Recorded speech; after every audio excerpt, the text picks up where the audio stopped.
जय श्री जगन्नाथ वेलकम और welcome back to my new mini blog. एटा थिला मो बेबीर सेकेंड वैक्सीनेशन डे रो वीडियो।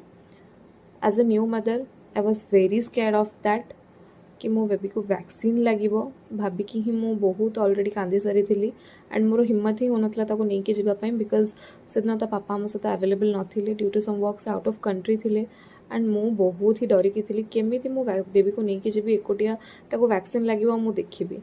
लकीली सेदिन मो सहित मोर जने माउसी जाइतिले से बेबी को होल्ड करथिले। आमे जाइकी पहुँचीलु वैक्सीनेशन सेंटर रे देन तार टर्न पाई वेट करिथिलु। टिके डेरी हैला आम टर्न आसवाई कारण से आहरी भी बहुत सारा बेबीज थे आउ जिते वैक्सीन दिया से कांदुले मो मन पूरा ही खराब हो जाऊला। मो बेबीर रिएक्शन कथा चिंता करी बहुत ही डरी जाइली। देन फाइनली आम टर्न आसी जाइला बेबी को लेकिन मो भितर को जाइली। एट ए टाइम ताको 3टा वैक्सीन लगी जो कि से बहुत ही गंदा वाला कांदी थिला।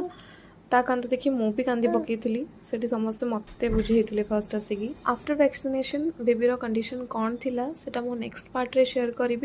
Till then take care and Radhe Radhe.